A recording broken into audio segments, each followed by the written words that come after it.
আমার হাতে কোরআন শরীফ নিয়ে নিছে, আমি ছুঁয়ে বলতেছি এখানে অসুবিধা আর কিছু নেই। একজন মুসলমান হিসাবে তুমি কোরআন শরীফ ধরতেও পারবা, কোরআন শরীফ পড়তেও পারবা, কোরআন শরীফ নিয়ে চলতেও পারবা। তবে জানার বিষয় একটা জিনিস, তুমি যে কোরআন শরীফটা ধরছো, অজু করছো কিনা এই বিষয়টা জানা ছিল। এই সম্পূর্ণ ঘটনাটা মিথ্যা। ঘটনা সম্পূর্ণ মিথ্যা না সত্যি এটা জানি না, তবে কিছু না কিছু ঘটে, কিছু না কিছু রটে, বুঝছো। আমি যদি আপনাদের সামনে একটা কথা মিথ্যা বলে থাকি, আল্লাহ আমাকে যেন নাস্তিক বানায় দেয়। তুমি কোরআন শরীফ ছুঁয়ে বলতেছ তুমি সত্য বলতেছ, আর যদি মিথ্যা বলো আল্লাহ পাকে যেন তোমাকে নাস্তিক বানাই দিই।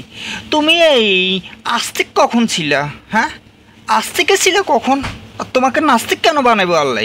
আল্লাহ কি আজ পর্যন্ত কাউকে আস্তিক বানাইছে না নাস্তিক বানাইছে? আল্লাহ তো সবাইকে সমান বানাইছে। তবে আস্তিক হও আর নাস্তিক হও এটা যার যার ব্যক্তিগত ব্যাপার। যদি তুমি ইসলামের পথে চলো, হ্যাঁ, তাহলে আস্তিক। যদি তুমি ইসলামের বিপক্ষে চলো, নাস্তিক। এগুলো আল্লাহ পাকে কখনো বলে নাই যে তোমারে আমি আস্তিক বানাইছি, তোমাকে আমি নাস্তিক বানাইছি। এটা তোমার ব্যক্তিগত ব্যাপার, বুঝছো। দেশবাসী, আপনারা আমার একটা ভিডিও দেখেছেন। দেশবাসীরা তোমার ভিডিও সম্পূর্ণ সব ভিডিওগুলো দেখে, বুঝছো। আর তোমার যেভাবে এমন মারছে, এমন পাদাইছে, এটা দেশবাসী দেখছে, বুঝছো। এটা টেনশন করো। ক্যাপশন দিচ্ছে ডাকাতি করতে গেছি, চুরি করতে গেছি। তুমি যখন দেশবাসীর কাছে তোমার মতামত জানতে চাচ্ছ, দেশবাসী তোমার মতামত শেয়ার করতেছ, অবশ্যই দেশবাসীও আছে তোমাকে নিয়ে ক্যাপশন লেখার জন্য। তুমি চুরি করতে গিয়ে ধরা খাইছো, ডাকাতি করতে গিয়ে ধরা খাইছো, লুচ্চামি করতে গিয়ে ধরা খাইছে, এই ক্যাপশন তো দেশবাসী দেবে। এটাতে তোমার মন খারাপ করার কিছু নেই, বুঝছো। সেটা আমি একটু ক্লিয়ার করতে চাই।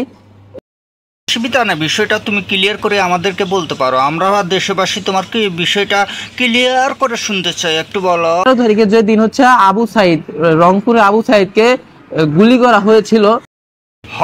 18 তারিখের ঘটনাটা দেশবাসী পুরা সবই জানে, বুঝছো।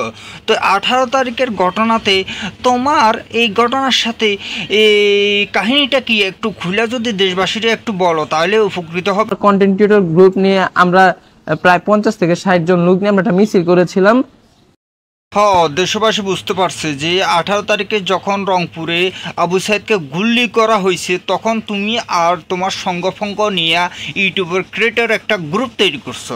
গ্রুপ তৈরি করিয়া তখন তোমরা বিশাল আকারে একটা ঐতিহাসিক মিছিল চালু করছো, তাই না? মিছিল করেছিলাম।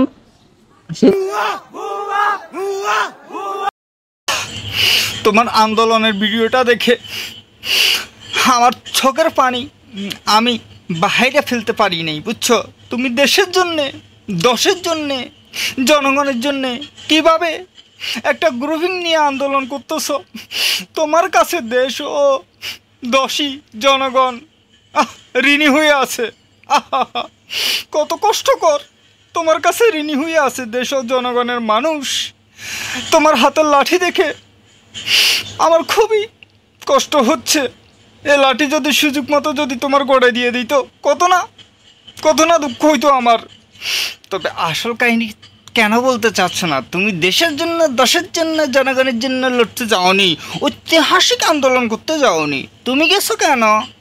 কন্টেন্ট তৈরি করার জন্যে।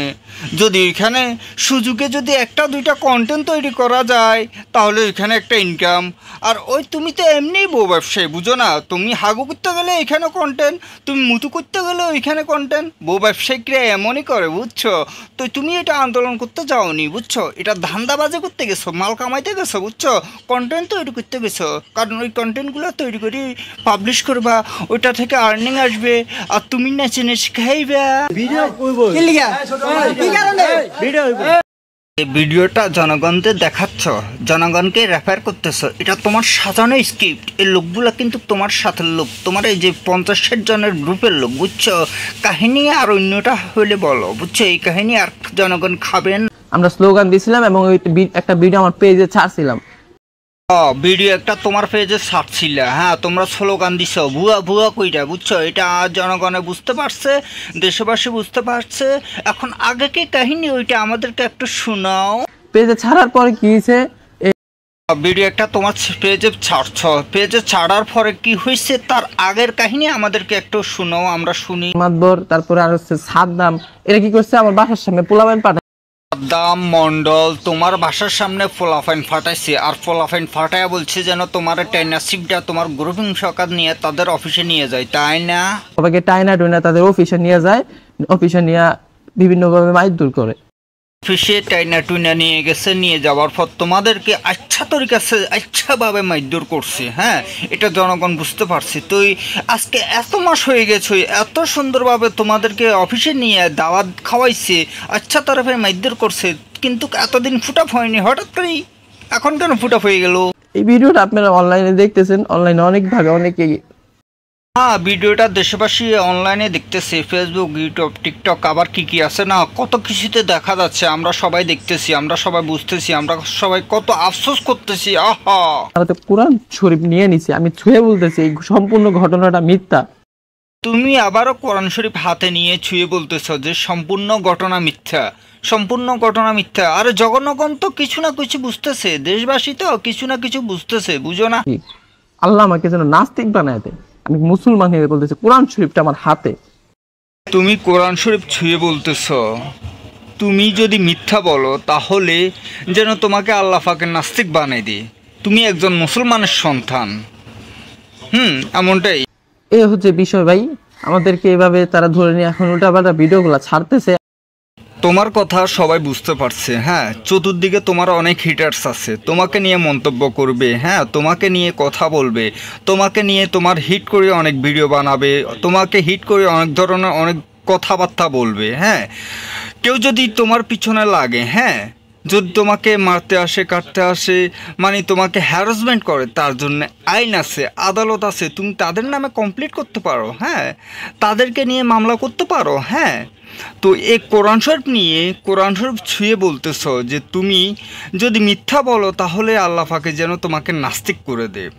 তো তুমি কবে বা আস্তিক ছিলা যে আল্লাহ পাকে তোমাকে নাস্তিক করে দিতে? কবে? তুমি যে একজন মুসলমানের সন্তান হিসাবে দাবি করতেছ, তোমার মধ্যে ভিতর মুসলমানের কি আছে? কি আছে তোমার ভিতর? কি মুসলমানের দিন জ্ঞান বলতে কোনো কিছু, আলেম হ্যালেম বলতে কিছু আছে? কিছুই তো নাই।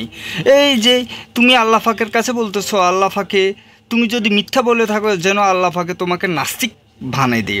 ভাই, আল্লাহ পাকে কখনো কাউকে নাস্তিক বানায়নি, কখনো আল্লাহ পাকে কাউকে আস্তিক বানায়নি। কেউ নাস্তিক হচ্ছে যার যার ব্যক্তিগত ফ্যাক্ট, ব্যক্তিগত ব্যাপার, কেউ আস্তিক হচ্ছে তার তার ব্যক্তিগত ব্যাপার। তবে আমাদের ধর্মে কাউকে ডাইরেক্টলি আস্তিক করে না, আর কাউকে ডাইরেক্টলি নাস্তিকও বলে না, আর নাস্তিকও বানায় না। কত হচ্ছে যার যার মত স্বাধীনতা আছে, যে যেভাবে চলতে পারে এভাবে চলতে পারবে, তবে মত স্বাধীনতা আছে। তো এই ধর্ম কখনো কাউকে আস্তিক আর নাস্তিক বানায় না। আস্তিক হচ্ছে যার যার নিজ ব্যক্তিগত ফ্যাক্ট, এবং নাস্তিক হচ্ছে যার যার নিজ ব্যক্তিগত ফ্যাক্ট। কেউ ইসলামকে ভালোবাসে, কেউ ইসলামকে ঘৃণা করে, আবার কেউ ইসলামের পথে আবার ফিরে আসতেছে। এটা যার যার ব্যক্তিগত ফ্যাক্ট। তবে সবচেয়ে একটা কথা বলি, নোট করো, 5 ওয়াক্ত নামাজ পড়ো, সবসময় কোনো কিছু সমস্যা হলে মহান রাব্বুল আলামিনের কাছে ফরিয়াদ করবা, উনি সকল কিছুর সমাধান করবে। এবং হতাশা হইলে মসজিদে গিয়ে নামাজে সেজদায়রত আল্লাহর কাছে সব কিছু মাফ চাও, সব কিছু ঠিক হয়ে যাবে। 5 ওয়াক্ত নামাজ পড়ো, দেখবা যে সব পেরেশানি দূর হবে। ভালো থেকো।